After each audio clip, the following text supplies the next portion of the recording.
Hey guys, Steve here from Bloom Audio. Today we're going to talk about the Meze Empyrean.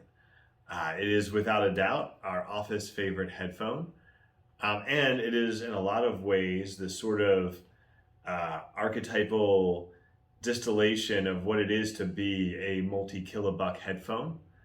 But in other ways, it kind of goes against those expectations. So we're going to take the next few minutes, talk about the Empyrean and how it sort of fulfills your expectations and how it defies them in some ways. The Empyrean's design and construction is to me the quintessential Summit Fi headphone. Has a very distinct, luxurious look. Practically screams, "This is very expensive." From the choice of materials, the color scheme with the copper. This is clearly not a normal pair of headphones. And they don't just look good, they're genuinely well constructed and clearly made to last. This pair that I'm holding in my hands, we've had in the office for over a year. We use them all the time. Customers have used these for demos, and they've just held up incredibly. There's other companies making headphones in the same price bracket that could really learn a thing or two from Meze on their build quality. And what really takes it to the next level is the simple fact that these are quite possibly the most comfortable headphones in the world too. The weight distribution and the suspension makes these things just melt onto your head. So when you put looks, durability, and comfort together, you basically get everything you could ask for in a headphone design. So while the construction and physical design of the Empyrean, meets or exceeds any expectations about what you might have that a $3,000 headphone should be, the sound gives you something a little different. So as prices go up, expectations about what headphones should sound like tend to shift. In the $500 to $1,000 range, you have room for the neutral and analytical headphones and also for some more fun or even interesting sounding ones.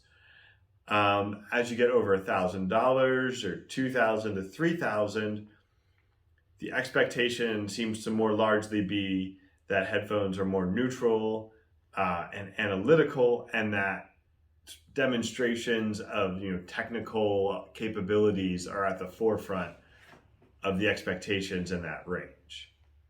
So while the Empyrean does demonstrate high degree of technical performance, especially in the driver, the speed, and transient response, it's tuned primarily for musical engagement rather than gratuitous displays of technical capabilities.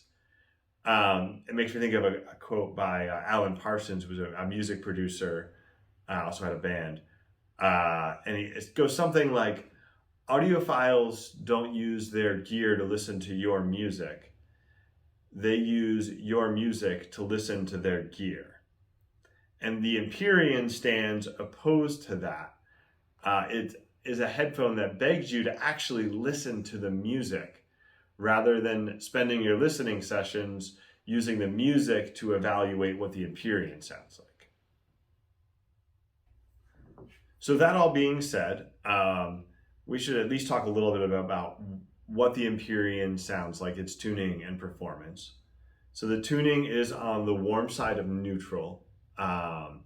There's a small emphasis in the mid bass, and then with a largely linear sub bass. And there's a surprising bit of air on top, with some other attenuations in the treble. The bass impact is really solid and makes these great for rock, EDM, and pop. And the treble has this liquidy smoothness that might not provide the definition you're looking for maybe classical music, but it's perfect for things like trumpet and saxophone solos in classic jazz.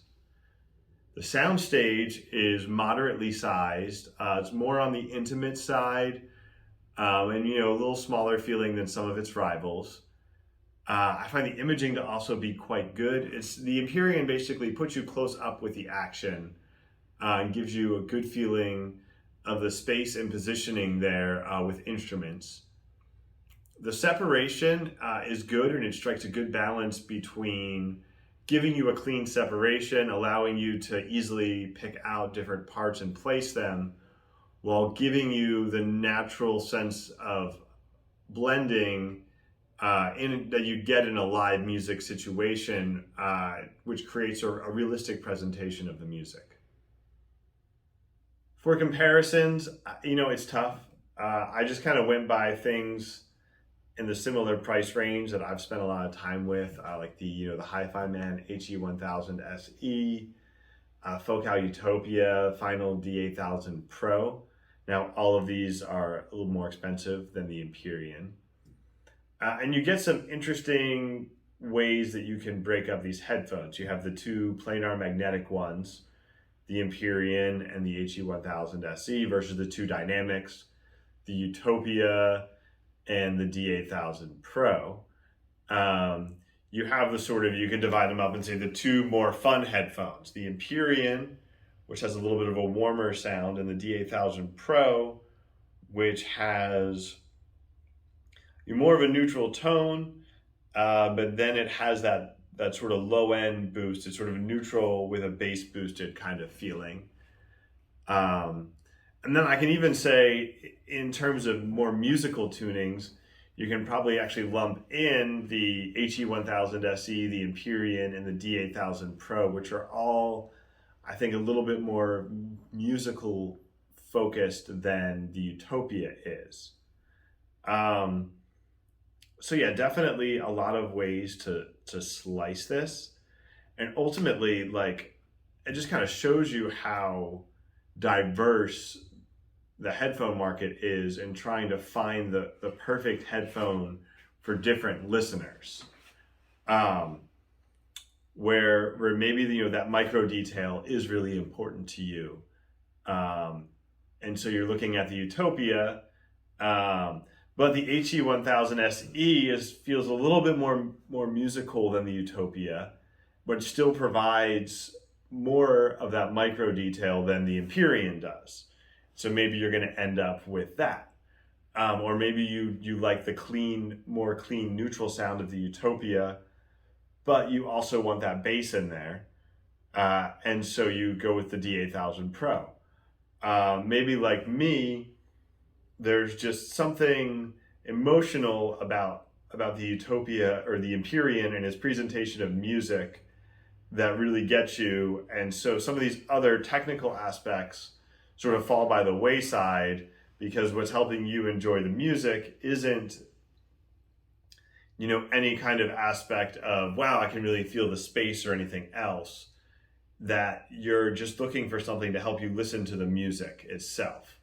And that's where I find the Empyrean to be the strongest of the group. So altogether, they're all amazing headphones, and one of them is going to be the right one for you.